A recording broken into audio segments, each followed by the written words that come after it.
Thank you all so much. We have been waiting a while, and you've been very patient, and it will be well worth it. My friends, I want to welcome you to Doral International, Trump's fantastic property, and to the new golden age of America. America's back, my friends. That's right. America really is back. We felt it before we left Capitol Hill. There's a new atmosphere, a new change. People are excited, and we feel that around the country. Many of you went home and heard that from your constituents and your family and friends. Something is happening. It's very exciting. America is back. Common sense is back. Strength is back again. That's right. What's happening around the world right now is interesting as well. Our allies and our friends are encouraged again, and our adversaries are nervous. They're on notice. They see what's happening because something has changed. There's a new sheriff in town. And American strength is back, and we have been so excited for that. The country has been waiting upon it. And the reason for that is because our new president is back in the White House, the 47th president of the United States. He doesn't need a long introduction, and I won't give you one, but I would just say this. The first week in office was the most momentous of any that anyone can remember, probably of any administration. And he's already accomplished more for the American people than his predecessor did in all 4 years. There's more of that to come. That's right. And as House Republicans and Republicans in the Senate and the House join together, we are going to bring forward the America First agenda. We will be a part of this new renaissance in America, the new golden age, and it begins right now. My friends, my colleagues, ladies and gentlemen, I am so excited to introduce to you tonight the 45th and the 47th President of the United States, Donald J. Trump. Let's hear it. And I'm proud to be an American, where at least I know I'm free. And I won't forget the men who died, who gave that right to me. And I gladly stand up next to you and defend her still today. 'Cause there ain't no doubt I love this land.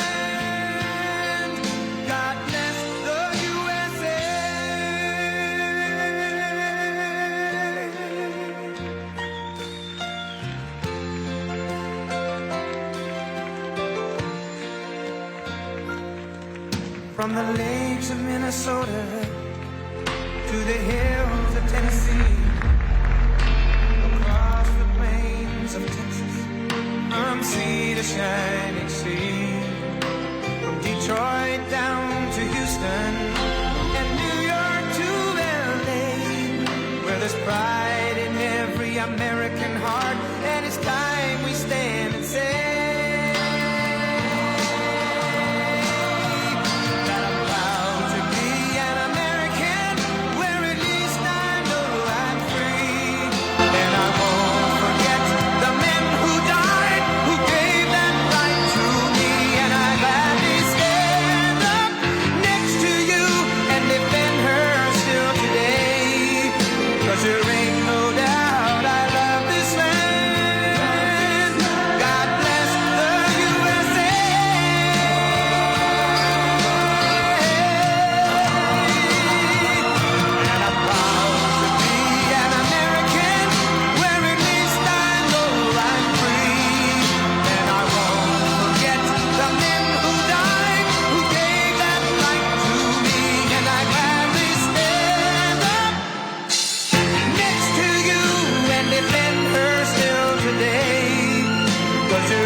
everybody.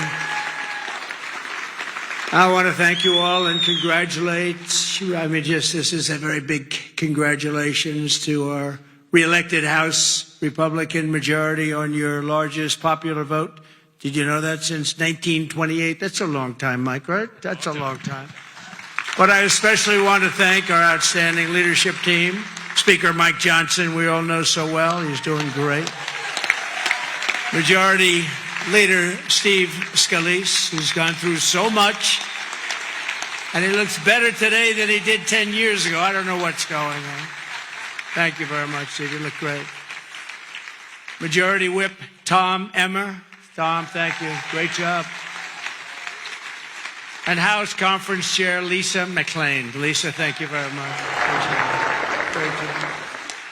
Thanks as well to all of the incredible House members and staff for your tireless work on behalf of our country, along with Congressional Institute CEO Kelly Strickland. Thank you very much. Thank you.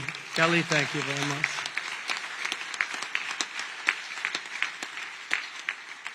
So we have Kellyanne Conway. Nobody knows Kellyanne. Does anybody know? Where's Kellyanne?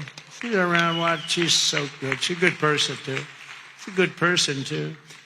And the mayor of Hialeah, I love this guy because he said, sir, we want to name a major boulevard after you. And he did it. Anybody that names a boulevard after me, I like him a lot. Esteban Bovo and Hialeah, mayor of Hialeah, thank you, wherever you may be. Esteban, where are you? Thank you. Thank you very much. Thank you. Great honor, actually. A lot of people come back from Hialeah. They say, they just named a road after you. I said, that's okay. It's a beginning, right? It's a start. With the help of everyone in this room, we've just won the most epic, consequential political victory in American history, according to a lot. One of the major fake newspapers, so in this case it's not fake news, let's say, but they said it's the most consequential election victory in the last 129 years. I'm trying to figure out what that means, 120. Who was there 129 years ago? But it was a great one. At the presidential level, we won the popular vote for the first time of any Republican in decades. We swept all 7 swing states, Pennsylvania, Wisconsin, Michigan, Georgia, North Carolina, Arizona, and Nevada by very, very big margins, record-setting. And for the first time ever, all 50 states, did you know this? Shifted toward the Republican Party. We've never had that before. Nobody has, actually. It's never happened before. That's pretty good. You must be doing a good job, fellas. We won the largest number of African-American voters in Republican history, including 39% of black men, a record by a lot. So that's really nice. Thank you. And we won more Hispanic-American votes than any Republican ever. It's never won any, not even close. Look at that, Hispanic-American. We made historic strides with youth, men, women, urban, suburban, and rural voters. And in a political earthquake, yeah, sit down, just enjoy it. What the hell, we're going to be here for a little while.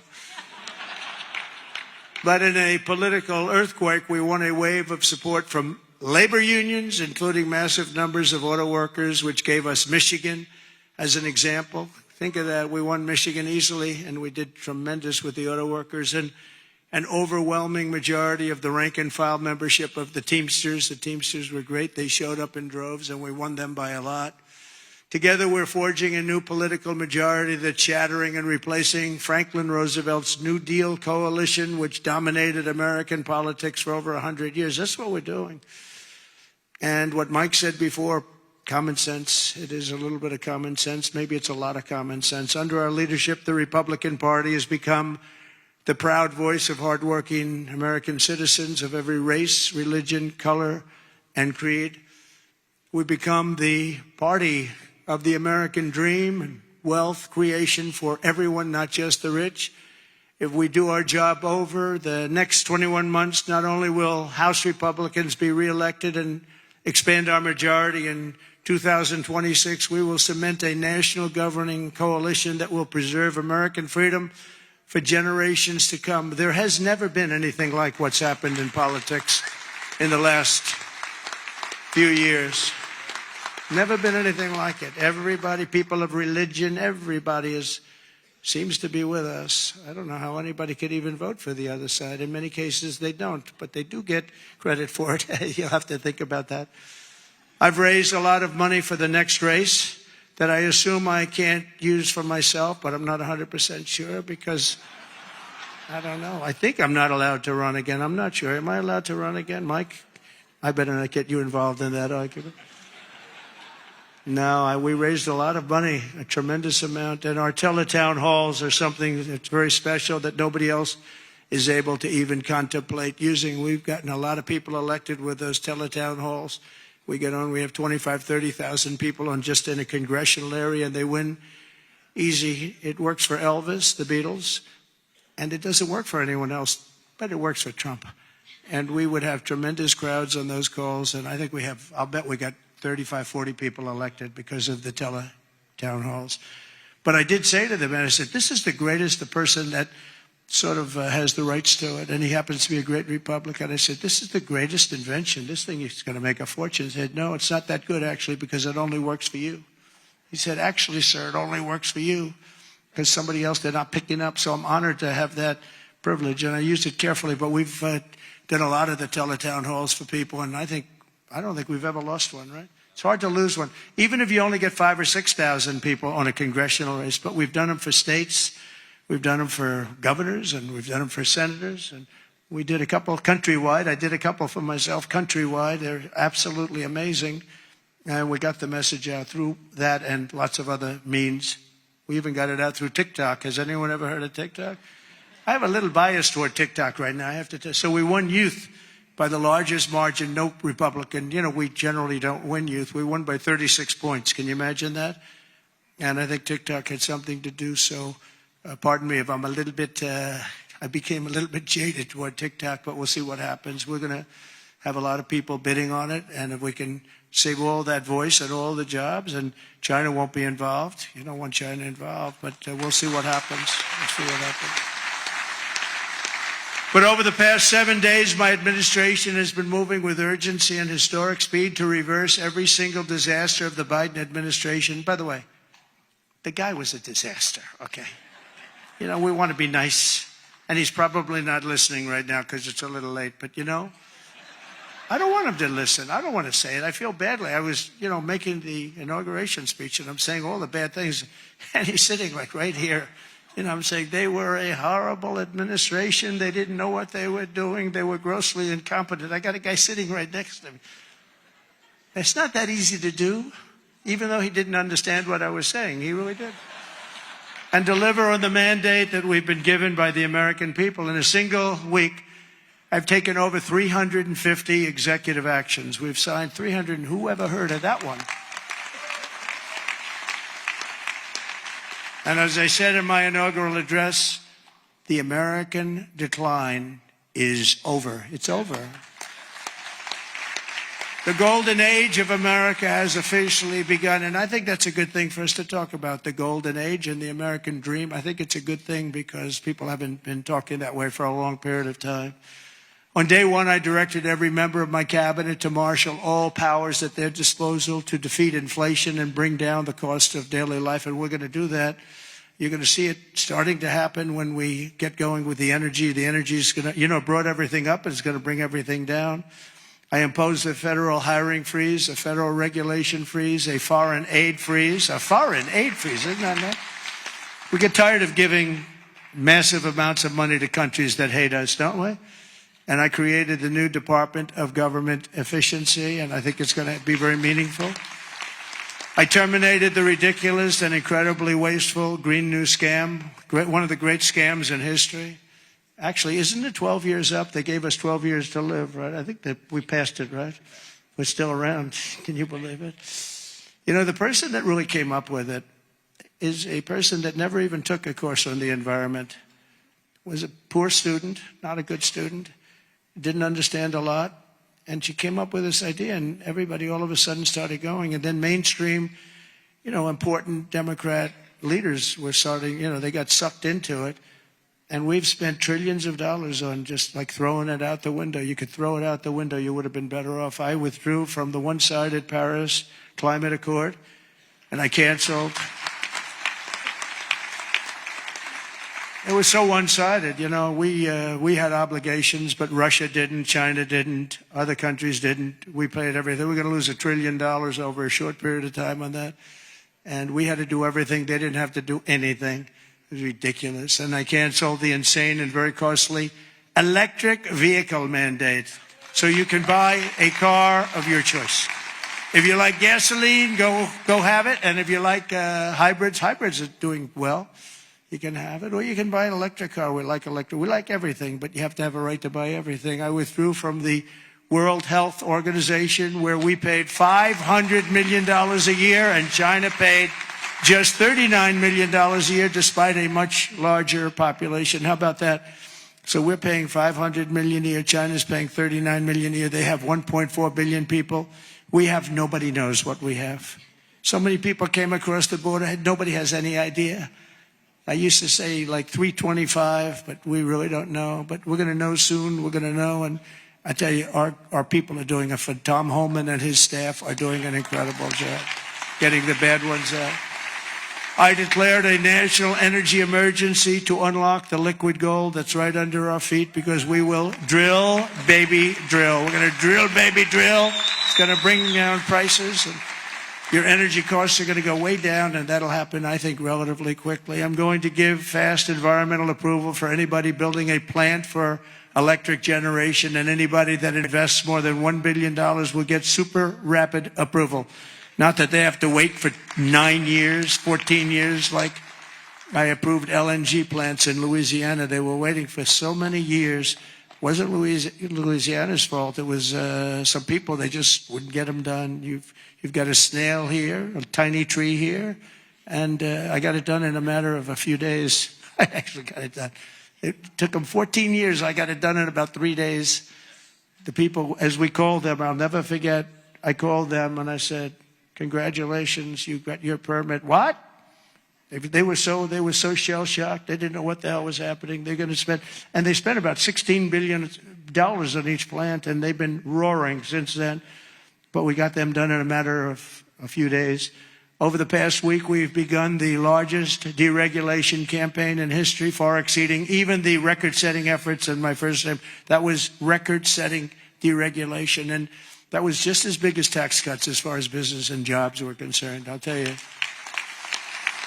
I actually asked, it's interesting because I actually asked some of the biggest businessmen in the country, I said, let me ask you, have you had the choice between the big tax cuts? We cut it from 40% to 21%. We're going to cut it further. But we cut it down to 20. Everybody said that would be impossible. The people on the stage helped us with that one a lot. But I said, if you had your choice of that or the big deregulation cuts, what would you take? These are the guys that run the big companies, the big oil companies, the big companies of every kind. I said, would you take the big tax cut or the big cut in regulations? And I've never had anybody said they'll take the tax cut. They took the regulation cut. I'll bet I asked that question 100 times to 100 of the biggest people. They always said, sir, we'll take the regulation cut. You opened us up. You let us create all these jobs that we've all seen happen. So it was even bigger than the big tax cut. I also signed an order to end the weaponization of our government against the American people and investigate all abuses of power. And I stopped government censorship once and for all, and we brought back free speech to America. That's what happened. We're going to bring it back. We didn't have free speech. We didn't have free speech. I mean, I was investigated more than any human being in history. Alphonse Capone was a baby. Now, this was a serious killer, Scarface. You've all heard of Scarface. He had a scar for a reason. He didn't play games, but he was Scarface. Of course, nobody ever called him Scarface to his face. They said, Al, you look great today. Guy had a scar that was like 2 inches thick that ran from here to here. And they say, Al, you look fantastic. But Scarface was not investigated as much as your president was investigated. And it turned out to be a positive thing for me. Can you believe it? It turned out to be, we got a lot of votes. I think we got a lot of votes because they saw it was weaponization. It was a fight against a political opponent. I ordered the end to all of the lawless diversity, equity, and inclusion nonsense policies across the government and all across the private sector and the military. We got it. We're getting it out, and we've gotten it out pretty much. We did that in 1 week, and it wasn't that easy, but everybody wanted it. People that were strongly in favor of it, I thought, called me and said, thank God you got rid of that. That was so bad. It was so bad we hated it. We abolished 60 years of prejudice and hatred with the signing of one order, all approved by the Supreme Court of the United States. It was a big thing, and the United States has become a meritocracy again. We are a country that's based now on merit for success. Merit. If you're good at what you do, you're going to go places. I made it and who would have thought that was going to happen? We didn't even talk about that one because I figured that one was going to be toughest to get. And so we are now, if you do a meritorious job, if you do something where you're just outstanding, you advance. And that's what it's about. It's about competition, and it's about a lot of things. And the other becomes a very dangerous plateau. We were on that plateau too long, and it's one of the reasons that you saw very bad things happening with our country. I made it the official policy of the United States government that there are only two genders, male and female. Gee, that was a tough one. That was a tough one. Some of these people say like 7 genders. I'm trying to say, go and name them. They got some weird stuff going on. No, we have 2 genders. I renamed the Gulf of Mexico the Gulf of America, and we are restoring the name of a great president, William McKinley, to Mount McKinley in Alaska in honor of the incredible people of the state of Ohio who loved their governor and loved the man that became president. He was the big tariff sheriff, they used to call him, and made a lot of money. Our country became very rich, and when he was assassinated, Teddy Roosevelt became president, and he spent all of that money that was made from tariffs. The money was so enormous, and they built the thing called the Panama Canal. You might have read about this lately. It's become a hot subject because China essentially has taken it over, and we're not going to let that happen. We're not going to let that happen. It was the biggest investment to this day ever made by the country. In other words, if you bring it up to modern day numbers, we spent money that we've never spent anything so much. We've never had so many people die. 38,000 people died building the Panama Canal 110 years ago. And they gave it away for $1. It's also one of the most profitable things ever built. You know, the ships are lined up back to Florida trying to get through. We're not going to let that happen. Wasn't the deal. We didn't give it to China. We gave it to Panama, sort of, I guess. But they haven't behaved properly. Perhaps most importantly, I declared a national emergency to stop the invasion of our southern border. We're going to stop that invasion. We've already done it. And today in Tijuana, you probably saw, I got a call from Tom Homan and some of the people. They said, sir, it's unbelievable. There is nobody. You have this huge area. It's a gathering area. It's always been packed with these people. What they did to our country is so unbelievable. That they could do this to our country is so horrible. But he said there's nobody there. And then they actually put it on television. I got to see it. And there was literally not one person, this vast area where people stay there all day long and they just walk right into our country. They just unchecked, no way, no check-in for IDs like voter ID. They don't want voter ID because they want to cheat. They wanted these people to come in because they want to cheat too. But who could allow this to happen? But there wasn't one person standing in this massive an area that's like 5 football fields that was packed for years under these horrible people that wanted to kill our country. We halted all illegal entry. We have successfully ended catch and release, and we're deporting 100% of all new trespassers apprehended at the border, and nobody's coming in, and nobody's coming now because they know they're not going to be able to come in. So we've really stopped something that was very, very serious. But we have to get the bad ones out. We have many murderers, many very bad people in our country that they've allowed because of a ridiculous, actually stupid, open border policy. I've also deployed troops to the border, and for the first time in history, we're locating and loading illegal aliens into military aircraft and flying them back to the places from which they came. And very importantly, America is respected again. We're respected again. Isn't that nice? You know, after years of laughing at us like we're stupid people. And as you saw yesterday, we've made it clear to every country that they will be taking back our people that we're sending out, the criminals, the illegal aliens coming from their countries. We're taking them back, and they're going to take them back fast. And if they don't, they'll pay a very high economic price, and we're going to immediately install massive tariffs. It'll be placed on them and other sanctions, but the tariffs, I told you, most beautiful word in the dictionary. I also told you that I said that the first time and I got just absolutely decimated by the fake news, you know. I said it's the most beautiful word, and the fake news said, what about religion? What about God? What about love? So now I say it's the fourth most favorite word in the dictionary. It's God, love, it's all these other things, but I say number 4, but God, love, religion, tariff, fourth.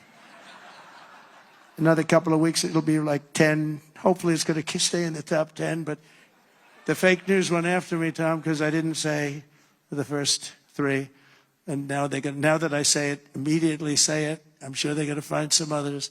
Throughout the week, the heroes of ICE have been hunting down and arresting hundreds of illegal alien criminals per day, including those with charges and convictions for rape, child sexual assault, terrorism, and even murder. Many murders in the crowd, and many of these murderers have committed far more than one murder.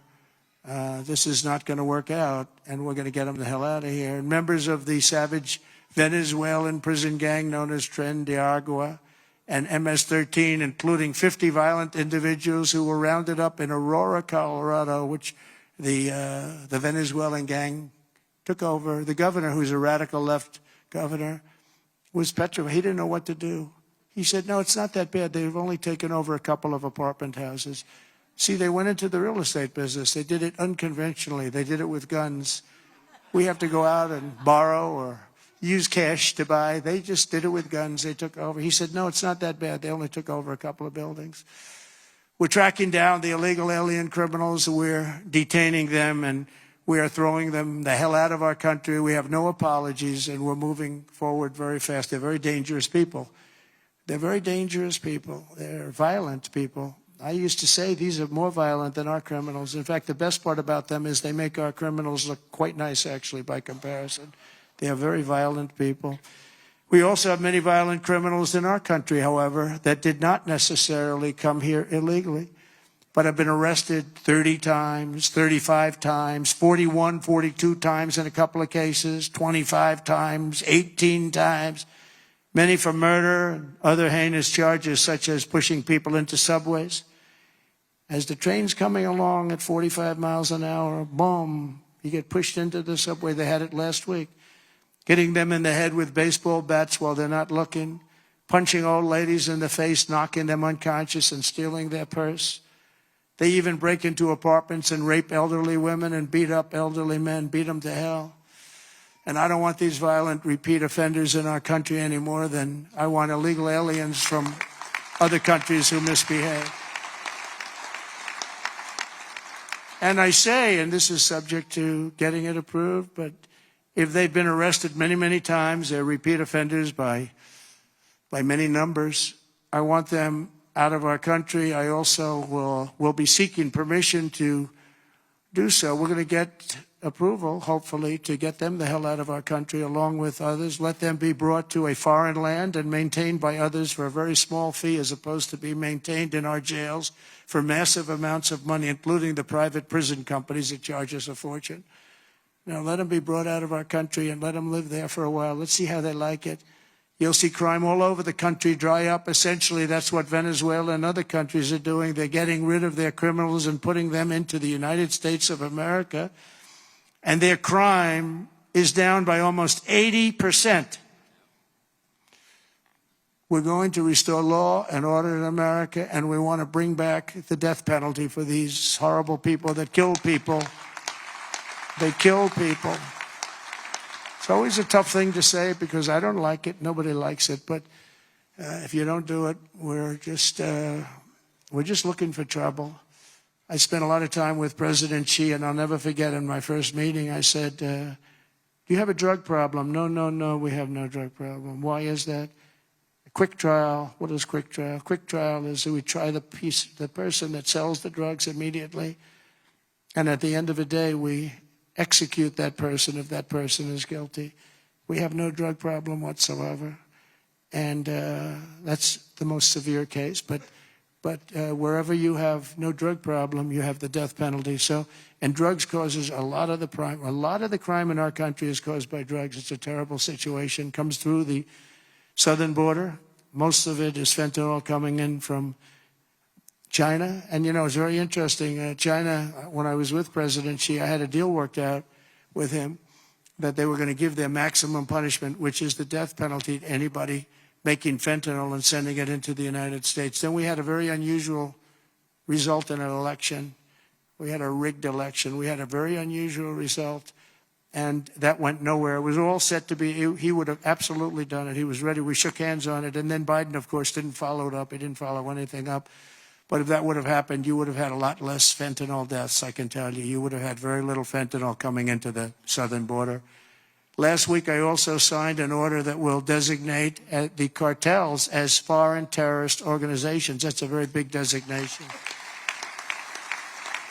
And as we are fighting hard to get birthright citizenship or automatic citizenship for the children of illegal aliens, that's another way. It's automatic citizenship for children of illegal aliens. That's the other term that they use, which is actually more accurate, more understandable.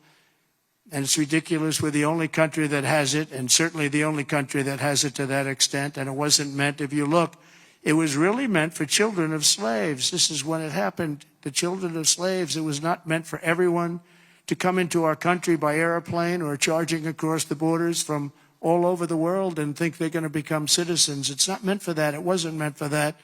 And hopefully at some point the courts will understand that without having to go through a whole big deal. This was meant for the children of slaves. And look at the timing of it and you'll see. And I hope judges will understand that. And it has to stop, because it's really hurting our country very badly. In the coming weeks, I'm looking forward to working with Congress on a reconciliation bill that financially takes care of our plans to totally and permanently restore the sovereign borders of the United States once and for all. This should include full funding for a record increase in border security personnel and retention bonuses for ICE and Border Patrol. These people are incredible people. I got to know them so well. I was on the phone with them all the time when I was president. When she was the border czar, she never called them. Remember? We went like 4 years and they started asking her, did you ever speak to him? No. We asked the Border Patrol, did you ever speak to the head of the Border Patrol? Did you ever speak to the vice president who was your border czar? No, I never got to speak to her. This was a terrible thing that was going on. This was a con job. We also need a massive increase in the number of detention beds and funding for all border security infrastructure and barriers, including the completion of the border wall. We did 500 miles of wall, and that's one of the reasons we had the lowest number. You remember the famous chart that I looked to my right, bring down the chart, and I looked to my right, something went right by he. But that chart, I don't know if they have it now, frankly. I didn't tell them to bring it. But they're very competent people. They might. If you have the chart, put it up. If you don't, that's okay too. But that chart showed that we had the lowest number of illegals coming into our country in history. And I love the chart. Even if it didn't show that, I would have loved that chart. Because that chart, I wouldn't be here right now without that particular chart. But it was pretty amazing. It was really amazing. And we did a great job. We had the lowest, the week I left office, we had the lowest number of illegal immigrants coming into our country that we ever had. Simultaneously, we must make a record investment in interior enforcement, including deportation flights and aircraft, as well as funding for our new task force to eradicate the presence of foreign gangs. We have some of the worst foreign gangs. It's not even believable.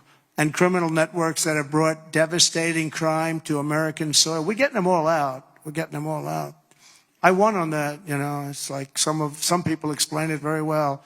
They say, gee whiz, you know, they look at the people. As you know, in Colombia, they agreed with us almost immediately after I got involved. And Marco Rubio and I worked together. He did a great job. And we really did. And Mike Waltz, we have a great group of people.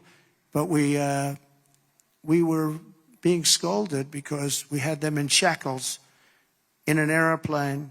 And he said, this is no way to treat people. Now, you got to understand, these are murderers, drug lords, gang members, just the toughest people you've ever met or seen. How would you like to be the pilot of a plane? You got 2 pilots up there, and you got 300 people sitting in a plane.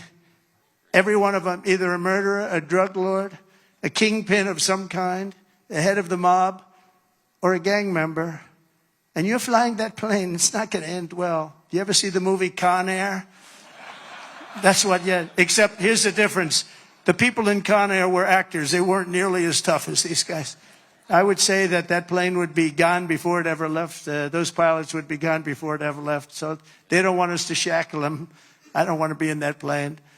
I want to thank every Republican House member for voting to pass the Lake and Riley Act, the first enforcement only bill that's been passed in 3 decades. I met the parents of Laken, and they were incredible people. They were just so devastated. I mean, can't even explain to you.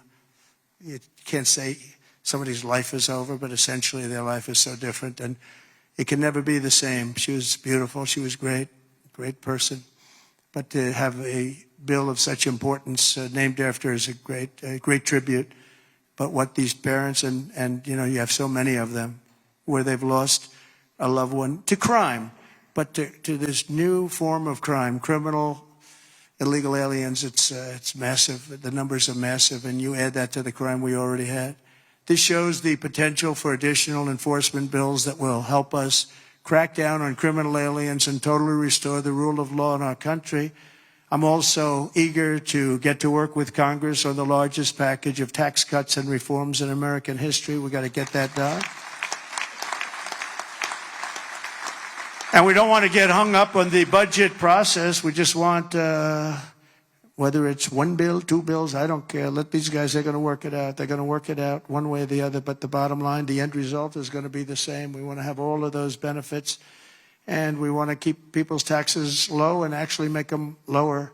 And that's not just rich people. That's everybody. It's, frankly, proportionately the lower scale, much more so than a higher scale. Not only must we permanently extend the Trump tax cuts, you know, if we don't, you're going to have about a 60% tax increase. But I also intend to keep my promises, starting with no tax on tips, no tax on Social Security, and no tax on overtime. We're working very hard to get them done, and we are. I went to Nevada just this last couple of days. I started off in North Carolina because I didn't want to forget the people of North Carolina were treated so badly by FEMA. And they came to me, they said, "Sir, you're going to California tomorrow." I said, "Well, what about North Carolina?" "Well, we'll do that another time." And I said, "No, we won't.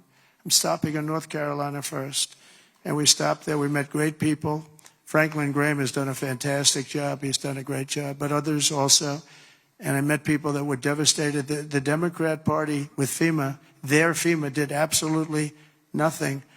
And we have that worked out. Your congressmen are helping very much there. Your 3 Congress people are working very hard on that whole thing, along with Michael Whatley. And Laura wants to be involved too. Laura Trump, she's doing great jobs. She's done a great. Michael and Laura have been unbelievable as the head of the RNC. They've been unbelievable. Unbelievable.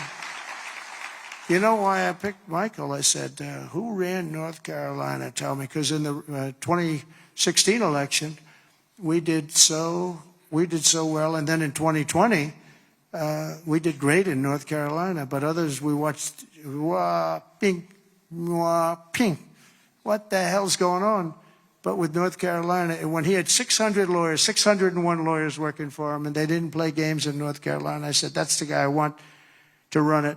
And Michael Whatley has done an unbelievable job, and he worked with Laura so well. She comes from that state, from North Carolina. They've done such an incredible job.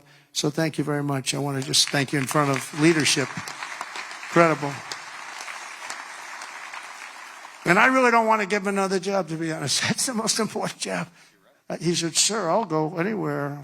I said, "I don't want you to go anywhere. I want you to stay where you are. We'll give you plenty of money to get the job done, right? But we don't want to lose you." I mean, he could do anything, actually, but he's a very talented person. There's nothing more important because we have to win in 2 years or we have to win in 4 years. There's nobody better to head it up. So thank you very much, Michael, and really stand up. We're just an incredible job.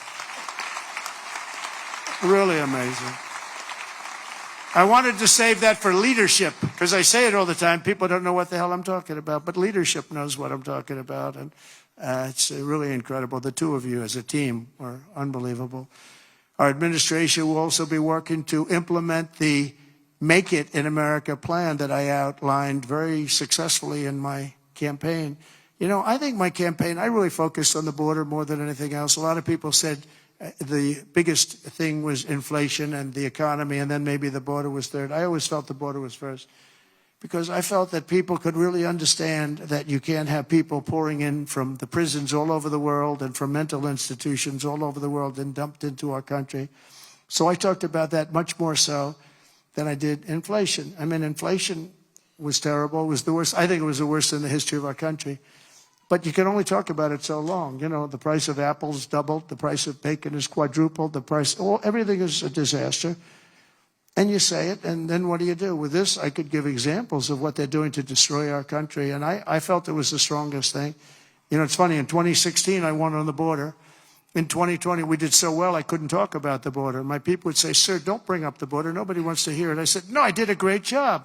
It was a horrible border in 2016, but that border was beautiful compared to what we have now. So I didn't talk about it, and we did great. I mean, look, I got millions of more votes in 2020 than I got in 2016. Nobody ever got the most votes of any Republican in history in 2020. But this time I said, let's make it too big to rig. We're going to make it too big to rig, and that's what happened, and they couldn't. They tried, these cheating guys, these cheating people, but they tried, but they gave up. I brought taxes down from 40% to 21%, which everybody said was impossible, and I did it with these people up here and a lot of the people there. A great congressman. I want to name every one of them, but I'd be naming them all night. I'm looking at them. Look at all these people. They're great. They're so great, Russell and you, and every single Virginia. Look at Virginia. She's a killer. Nobody would know she's a killer. But I got all these congressmen. I want to name every one of them, but I got like 100 and something things that people would say, let's get the hell out of here. This is getting very boring, right? But I will tell you, as a group and individually, they're incredible people. Every one of them I like, although every once in a while, if somebody votes against me, I don't like him for a little while.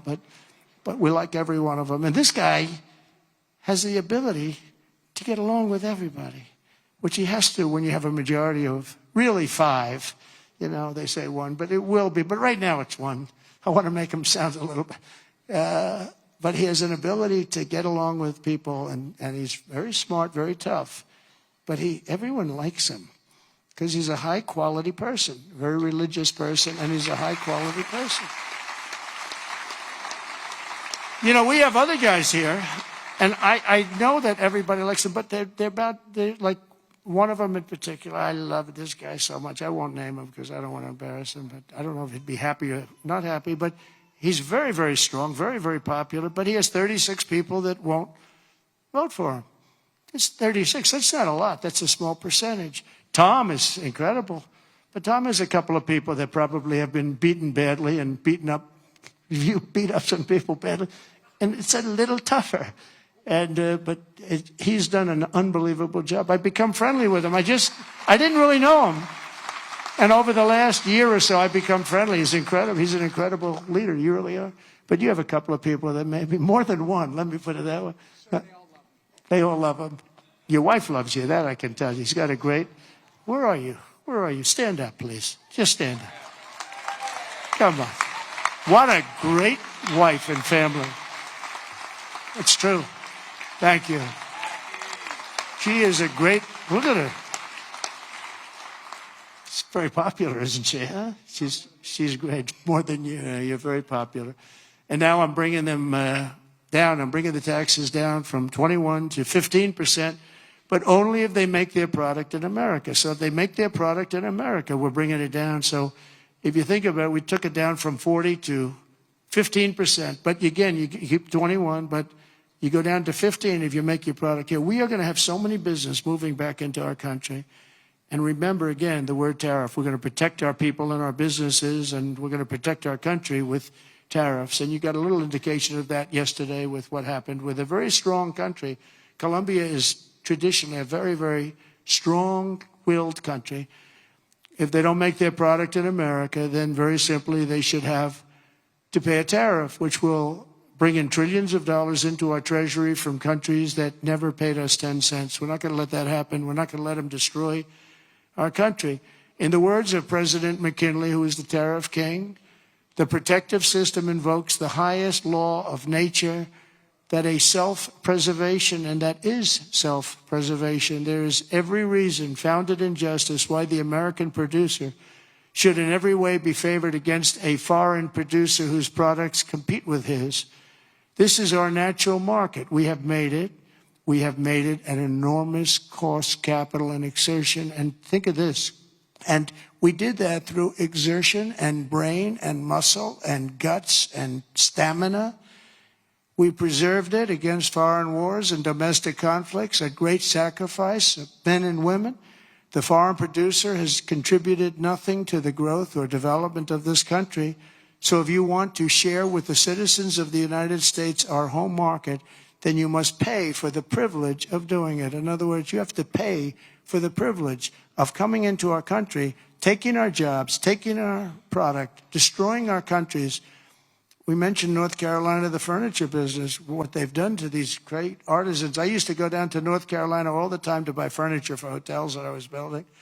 And they had the most incredible artisans. That whole thing was wiped out by China mostly, but others. And just wiped out, but it's going to come back. It's going to come roaring back. It's all going to come roaring back. We're going to put tariffs on outside countries and outside people that really mean us harm. They want to, well, they mean us harm, but they basically want to make their country good. Look at what others do. China's a tremendous tariff maker, and India and Brazil and so many countries. And so we're not going to let that happen any longer, because we're going to put America first. Always put America first. That's what's going to happen. We're going to establish a very fair system where money is going to come into our coffers, and America is going to be very rich again, and it's going to happen very quickly. It's time for the United States to return to the system that made us richer and more powerful than ever before. Do you know, the United States in 1870 to 1913, all tariffs, and that was the richest period in the history of the United States, relatively speaking. In other words, relatively.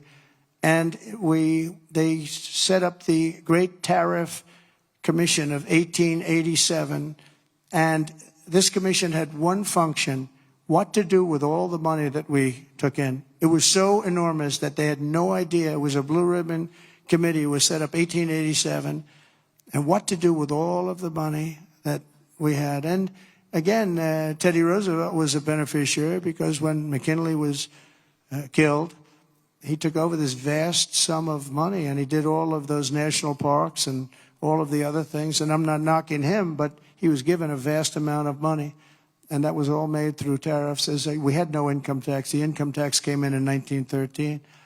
As I said in my speech last week, instead of taxing our citizens to enrich foreign nations, we should be tariffing and taxing foreign nations to enrich our citizens. Does that make sense, right? Under the American First economic model, as tariffs on other countries go up, taxes on American workers and businesses will come down, and massive numbers of jobs and factories will come home. The job creation will be enormous. In particular, if you look at the automobile sector, I mean, we're just being wiped out. You just take a look at what's happened to that over the years. And the auto workers voted for me. I have an obligation to do what's right, and I'm going to do that. Do you know, in Mexico, they were going to build the largest auto plant anywhere in the world. And it was during the campaign, my most recent campaign. And a very great gentleman, all he does is he builds auto plants. He was building this factory. And I said, how's it going? I said, I want to go around and take a look at one of your factories that you're building. One of the big ones, one of the good ones. I said, okay, are you ready? When are you going to do this? Is 9 months ago. He said, you'll have to go to Mexico. I said, what about the United States? He said, we're putting up a couple, but they're small. He's the biggest guy at doing this. He said, in Mexico, they're building massive automobile factories. I said, you mean they're doing it? And who's the owner of the factories? He said, mostly China. One in particular is massive, and it's built fairly close to the border. So they were going to build cars and send them into the United States for no tax or very little tax, and destroy Detroit, just destroy the rest of it, what's left of it. Because Mexico's taken 32% of our business over 30 years. And the other one is Canada. Canada's taken massive amounts of, they send us millions of cars. We don't need them for that. We want to have the cars made in Detroit or South Carolina or many other locations, whether it's union or not union. But I said to him, I said, so when is this plant going to open? He said, well, we're going to start it in a couple of months, and it'll be open in about a year and a half. It's the largest plant in the world. I said, I'm not happy with that. And I said in my next speech that I am going to charge them, if it takes 100% or 200%, no car is coming in from Mexico into the United States without a massive tariff. And I said it 3 or 4 times. And what happened is about 2 months later, I see that same gentleman who was in the audience, and I said, I want to see him backstage after I'm finished with the speech. And I met him backstage. I said, John, let me ask you, what happened with that plant? Where is it now? He said, sir, China's canceled it. Why? Because they think you're going to be elected, and they thought you were going to charge big tariffs on the cars coming in, and it doesn't work if you're going to charge. So they canceled the plant, and Detroit now will breathe, and we're going to do just the opposite. We're going to have these companies come in, and they can build that plant if they want, but they have to build it across the line. They have to build it in the United States. Amazing. Amazing. We did so many things, and we weren't even elected yet. That would have been a disaster. If that plant were built, it would have been a disaster. That would have wiped out. That was bigger than most of the factories put together, the auto plants put together. In particular, in the very near future, we're going to be placing tariffs on foreign production of computer chips, semiconductors, and pharmaceuticals to return production of these essential goods to the United States of America. They left us and they went to Taiwan, which is about 98% of the chip business, by the way. And we want them to come back. And we don't want to give them billions of dollars like this ridiculous program that Biden has. Give everybody billions of dollars. They already have billions of dollars. They've got nothing but money, Joe. They didn't need money. They needed an incentive. And the incentive is going to be they're not going to want to pay a 25, 50, or even 100% tax. They're going to build their factory with their own money. We don't have to give them money. They're going to come in because it's good for them to come in. They're giving them money. They don't even know what they're going to do with it. I had people tell me, we have no idea. We didn't need money. They don't know if they're probably going to use the money to build in other places, other countries. It's a ridiculous plan, very expensive and ridiculous. The only way you'll get out of this is to build your plant. If you want to stop paying the taxes or the tariffs, you have to build your plant right here in America. That's what's going to happen at record levels. We're going to have more plants built in the next short period of time than anybody ever envisioned before, because the incentive is going to be there, because they have no tariff whatsoever. In fact, they have help from us if they build their plant in America. And we're going to look at pharmaceuticals, drugs. We're going to look at chips, semiconductors, and we're going to look at steel and some other industries. And you're going to see things happening. If I didn't put on the massive steel tariffs, you wouldn't have one steel plant right now in the United States. If I didn't put on the tariffs on washing machines, dryers, and the like, you wouldn't, in Ohio, you would have lost all of those companies that made washing machines and dryers. Jim Jordan is the one that got me started. Was Jim here by any chance? Is Jim here? Where is Jim? Where's Jim? Oh, look at him. Wow. That's not a great seat for a man of such power. Do you know that Jim has he's a great wrestler. He was All-American wrestler 3 times, 128-1. That's not a bad record, and that's the way he fights, too. But he has a better record. Undefeated as a wrestler in high school. And I say, how can you do that? Because a freshman can't beat a senior. But he figured out how to beat seniors. So stand up again, Jim. Let's give you a hand as a wrestler. As a wrestler, big hand. As a politician, very good. But Jim, is it true that we went up there, remember we had 25,000 people standing in the streets in this little beautiful town with Whirlpool, right? And they were going to close up their factories because South Korea was dumping washing machines and other things like that. And they were dumping. And we put a 50% tariff and then 75, even 100%. And now they're thriving, right? Without Trump, they would have been closed up. But Jim was the one that got me involved. Are you guys all happy with Jim? Do you like him? Because I like him. I like him, right? We like Jim. What's not to like?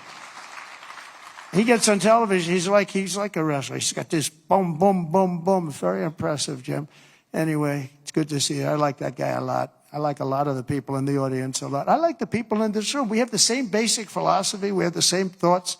What's not to like? But I'll also be placing tariffs on steel, aluminum, and copper, and things that we need for our military. We have to bring production back to our country. You know, there was a time when we made one ship a day, and now we can't build a ship. We don't know what the hell we're doing. It's all gone to other locations and other lands. And to further return production to the United States, we're going to environmentally free up our rare earth minerals. We have some unbelievable sites. We have some of the best rare earth anywhere in the world, but we're not allowed to use it because the environmentalists got there first. They said, you cannot touch that land. I look at the land. It looks like every other piece of land. What is it? Well, this is very protected. They have no idea what they're doing to our country. They use the environment to stop progress, so we're not going to let that happen. We have Lee Zeldin. I don't know if Lee's here today, but Lee Zeldin is going to be fantastic. He's going to head up the whole environmental.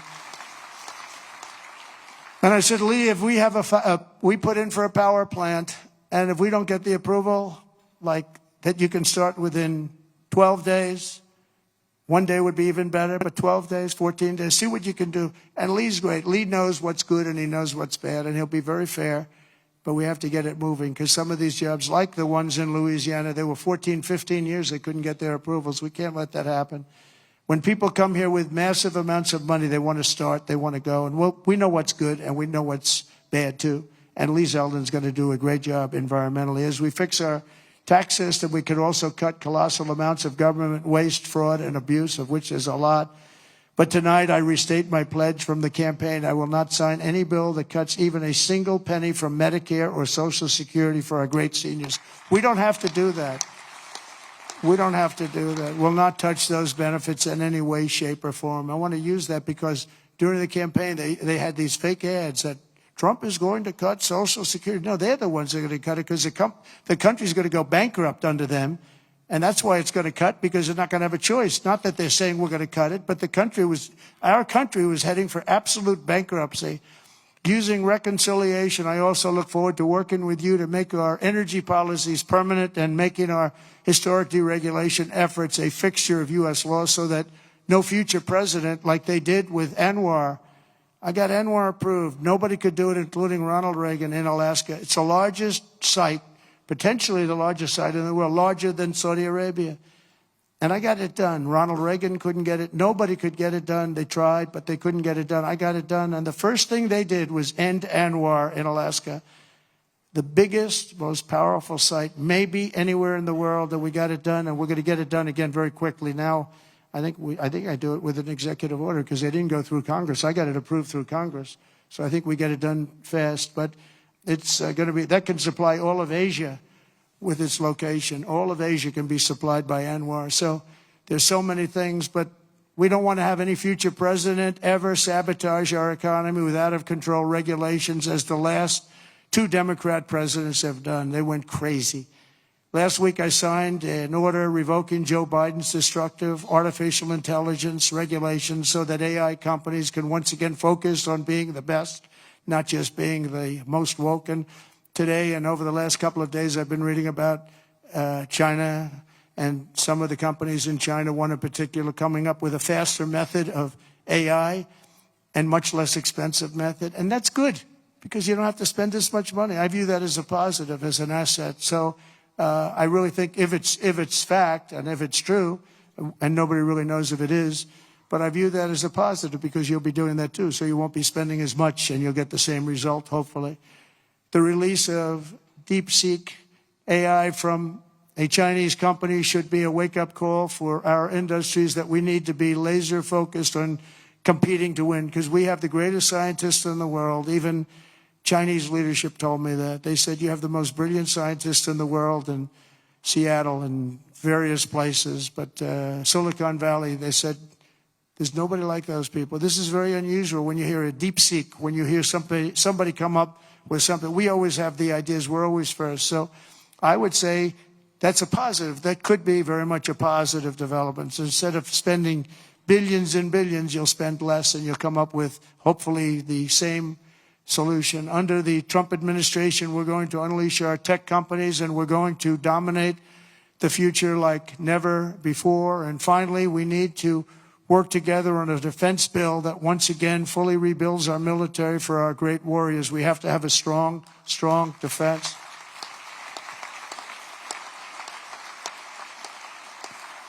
And in a little while, I'll be signing 4 new executive orders. First is that I'm directing our new Secretary of Defense, Pete Hegseth, who's going to be great, by the way.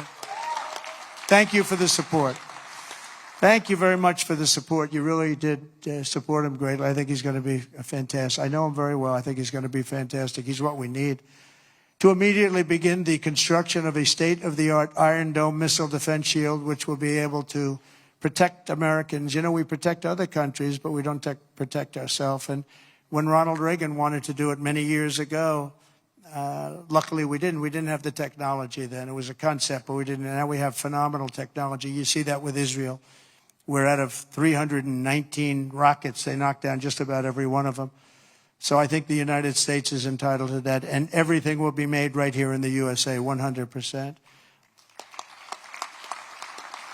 And next, to ensure that we have the most lethal fighting force in the world, we will get transgender ideology the hell out of our military. It's going to be gone.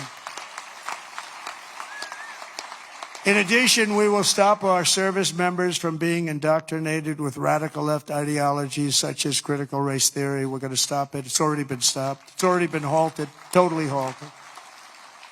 And finally, we will offer full reinstatement to any service member who was expelled from the armed forces due to the COVID vaccine mandate. And we will restore them to their former rank with full pay. And I think we're going to have a lot of people that join. And one thing I'll say, if you looked at our recruitment over the last week or so, 2 weeks, it's through the roof. You know, we were having a lot of people weren't signing. We were having a hard time recruiting people because they were looking at these people that they were supposed to be their leaders, and they weren't happy. They didn't like people that fall going upstairs. If you're going to fall, at least go downstairs from the plane. That triple fall. I use that thing in more ads. I didn't have an ad where I didn't put that in. Just a little quick 1, 2, 3. Reminded me of Joe Frazier when he went down, right? George Foreman, Joe Frazier. 3 falls in a matter of seconds. I said, can you speed it up a little bit? People are getting tired of it.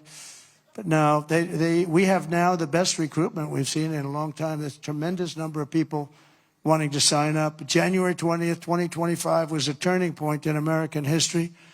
Starting last week, we're ending years of incompetence, radicalism, and betrayal.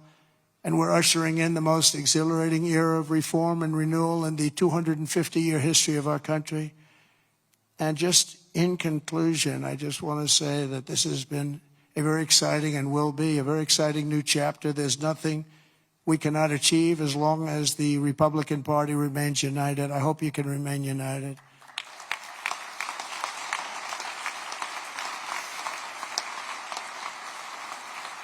And it's one thing I give the Democrats a lot of credit for because, you know, they have lousy policy. I think, frankly, half of them are totally crazy. But they do stick together. They stick together on stuff that nobody can. I mean, how can you want prisons emptied out into our country? They stick together. They stick together on everything. Impeachment hoax number 1, impeachment hoax number 2. They stick together. Although I must tell you, you gave me great support during those 2 problems. Those 2 fake witch hunts, which have now turned out to be totally fake and disgusting. But you gave me tremendous support. But the Republican Party has to stick together. We just can't have people going, 1, 2, 3 votes. And we don't have that luxury. It would be different if we had a 20-point, 30-person majority, but we don't.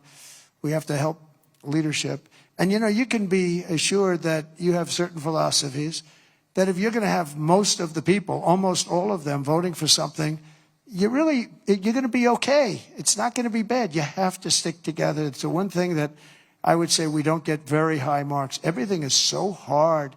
We always have 2 or 3 or 5 or something, people that just don't want to do it. And you just got to do it. You just got to do it. Make life easy. Just got to do it.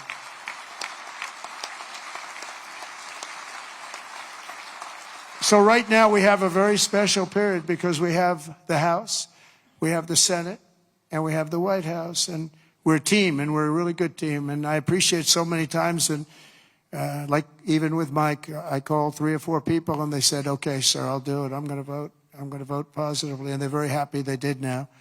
But when I called, we've gotten such a great response. We just had that happen with Pete Hegseth, and we have it happening with others. But we really appreciate it with the House. The House has been, it's a very difficult situation when you have that small a majority. But in a certain way, it brings you together. It actually can unify more than anybody would ever know. And a victory is sweeter, as they say, because of it. And I think we're going to have a lot of victories, but we have to stick together. We have to work together. We have to fight together. And we're going to win together. We're going to win like never before. We have a chance to win like never before. As long as we stay united, the 119th Congress will be remembered as the most successful and accomplished Republican majority in American history. I believe that. I think we have a chance of doing that. Right?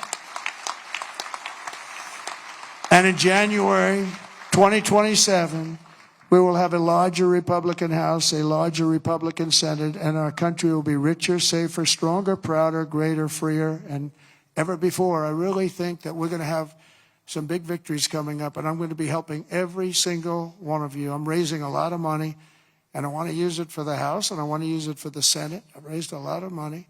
And, I told my people, we raised $1.7 billion. They raised $2.6 billion. They have the unions with, checkoffs, which is always tough, $10 a month times millions and millions of people. And then we won, and we won by a lot. And they wanted to go out, and they still haven't raised it. They're trying to raise $28 million. They cannot raise 10 cents. It's good to win, I will tell you. It's really good to win, but they can't raise money. But I told my people the morning after. Now, normally, because we have so many donors here and so many people that I love and respect, a lot of great friends of mine, but I told my people, Meredith and Susie, by the way, how good is Susie? The Ice Maiden. Where is the Ice Maiden? She is so great. She is so good. Stand up, Susie. The Ice Maiden, ladies and gentlemen.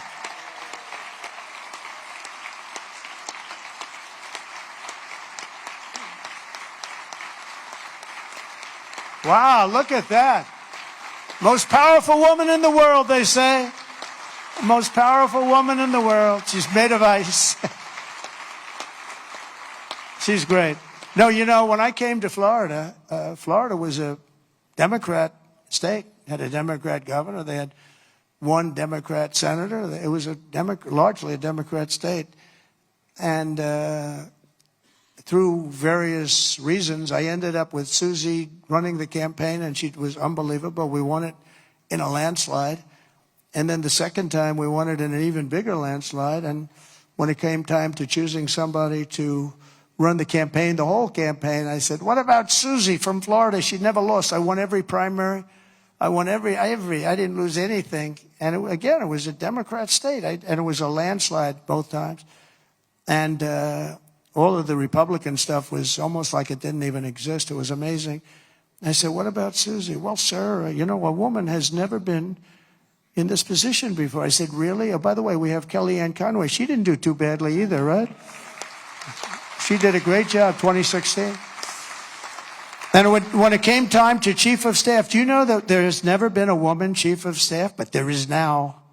There is now, right? I didn't know that. I'm so surprised. I'm very surprised. But it came time to running the campaign, and I said, well, I've never had a loss with Susie.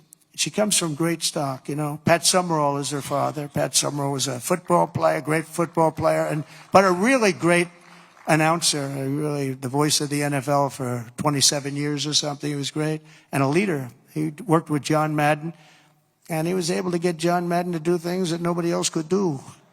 They'd say, Pat, John is really difficult. Now, John was a difficult guy, but he got big ratings, and he was good. And Pat would go up, come on, John, let's get this done. Come on. I know you don't like the heads of the company. They're paying you a lot of money. Come on, John, let's get it done. And he'd go and do it.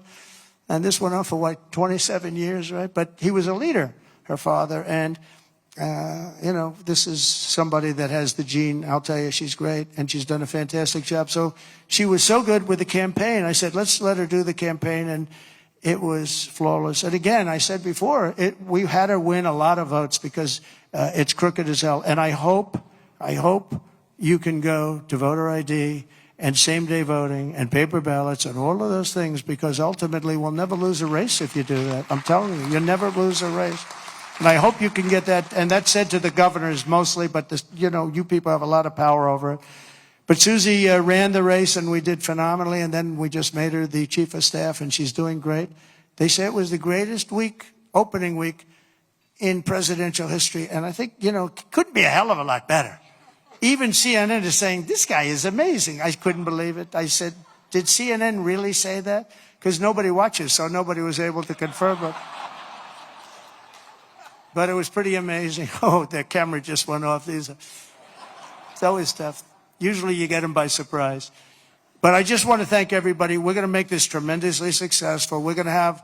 I believe we're going to have one of the greatest 4 years in the history of our country. We're going to turn it around quickly, and then we're going to go on and we're going to progress like nobody ever thought possible. And I want to thank these great 4 people, because they really are leaders and they're phenomenal people. And I want to thank all of my friends in the audience, many of whom are congressmen and congresswomen and people that have just tremendous talent. Every single one of you, I know every one of you, and you have tremendous talent. And if we stick and if we fight together, there's nobody can stop us. We're going to have, because they have bad policy. Their policy is so bad. Nobody could win with this policy. Nobody. And we have the best policy. And again, as they say, and we say, and I've been saying for a long time, we're the party of common sense. And we're the party that's going to have the best 4 years ever. Thank you very much. Appreciate it. Thank you very much.